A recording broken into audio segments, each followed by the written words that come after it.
When I get on Instagram, the D.I.D hashtag is all amazing pencil drawings of the Dark Knight. Oops.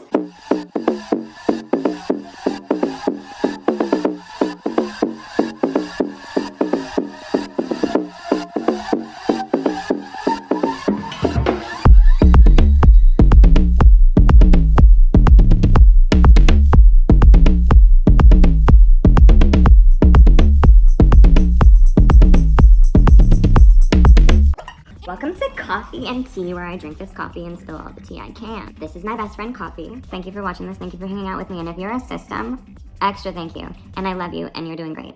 Shall we jump right in? This is Moon Knight, Episode 1, The Goldfish Problem. Brought to us by the fine folks at Disney. We got Bob Dylan here. And we got Ethan Hawke. Ethan Hawke is pouring himself a glass of water, crushing the glass, and putting them in his sandals. Oh. I'm wondering, does he have like garbage bags in there too? Because that's gonna be bloody, and it kind of defeats the purpose of it being like the secret torture that he must endure. I'm gonna focus on stuff that has to do with D.I.D. It seems right in the beginning that his condition is but mere somnambulism. You know, in the comics, a character of Steve Grant in the comics is a billionaire playboy who is sort of like Anna Delveying his way into yacht parties to take down the criminals from the inside. If he is hearing the voice outside of his head, that's a hallucination. And hallucinating is not a symptom of D.I.D.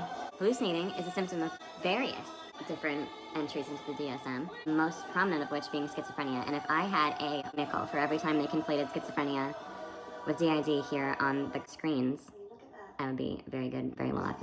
Shoving her garbage into the exhibit. I wonder why Disney chose to make him a museum guy rather than a billionaire philanthropist. Maybe it's that a more proletarian character is a little more relatable than another billionaire. Because originally that was the purpose of Moon Knight. He was basically just Marvel Batman, whose powers were a sociopathic savior complex and a bank account. This is basically Night at the Museum already. Moon Knight at the Museum! I really like Oscar Isaac. I love Poe Dameron. And then he just wakes up and his jaw's dislocated and he's just in the middle of the grassy field. Go back to sleep, worm. Ooh. That's relatable. There are some mean things that get said in here, and I'm sure that other systems will agree that there's definitely an element of that that's just kind of very, like, someone in your head just said something really mean to you, and you're just like...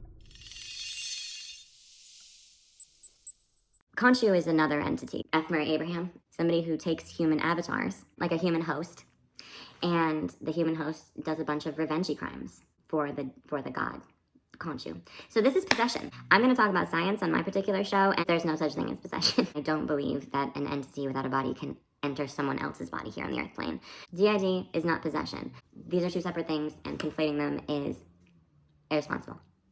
So he wakes up. Where are you? Surrender the body to Mark. Surrender the body. Calling it the body. That's definitely very D.I.D. Ethan Hawke, his little Nehru, having his little cult leader moment. I haven't drank coffee yet. Coffee and tea, coffee. Here, I gotta commend Oscar Isaac. He's doing a great job of divorcing his face from his rest of his body. Folks really love taking a D.I.D. role to show off their acting ability. So right here, this is the biggest failure of this show so far. You know, conflate it with possession, conflate it with schizophrenia. Everybody's done that. You know what else everybody's always done? Murder. There's always a murder altar. Every single time you watch a D.I.D. movie, there's one of them who's a murderer. He has woken up and there is a murder altar. So Disney, Marvel, you have failed. I'm gonna grade these things as I talk about them, but I am gonna hold off grading Moon Knight until the entire series has transpired, just to be fair. I'm gonna call them the Moon Knight system, just, you know, until I'm proven wrong. Okay, let's continue with this goldfish problem. So he's waking up, he's got a much worse than a goldfish problem. He's got 1, 2, 3, 4 bodies around him, and it's really gory, covered in blood, this MacGuffin Beetle Boy. Here comes an assailant. Here he goes, he's woken up, everybody's dead. Oh, now he's going backwards. Yeah, it's very exciting. The way that this is filmed, super clever and fun. He just told her. Then he must be parasite. Parasite. The broken mirror. And then he's got a date, but I'm gonna get into this date in the next episode. So you can see here, he's dissociating. This is really accurate. I'll have a steak, please. And the guy's like, okay, well, I need you to answer more questions about the steak, but he's gone. So he's just like, I'll have the steak. I'll have the best bit. Best bit. You answer questions in the most, like, surfacey way possible just to keep it a thing going. So that's pretty solid. Oh, and he eats all the chocolate himself.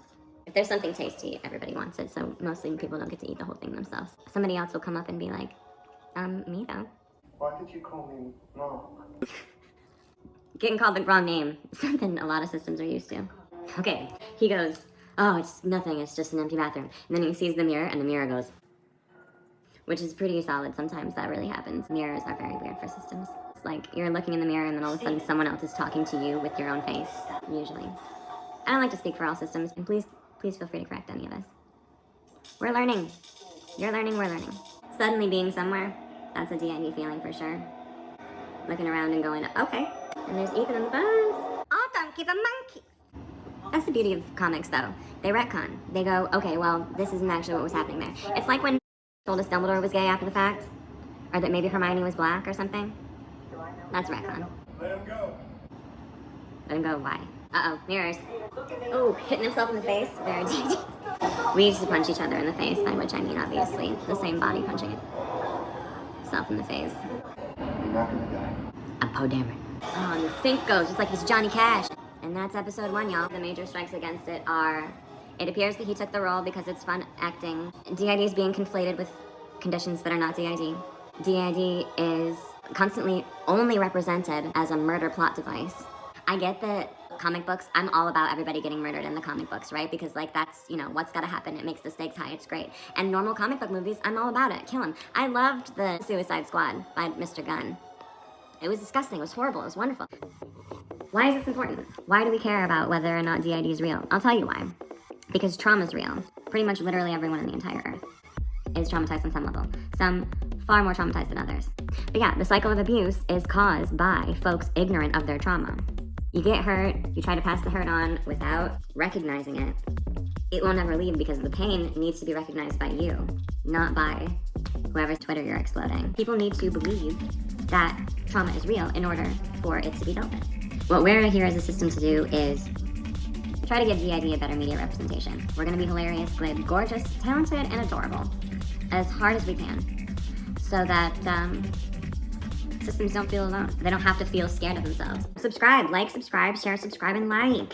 If you wanna, why not? You can follow us on Instagram. You can follow us on Twitter. You can follow us on TikTok. You can follow us on Patreon. Oh, yeah.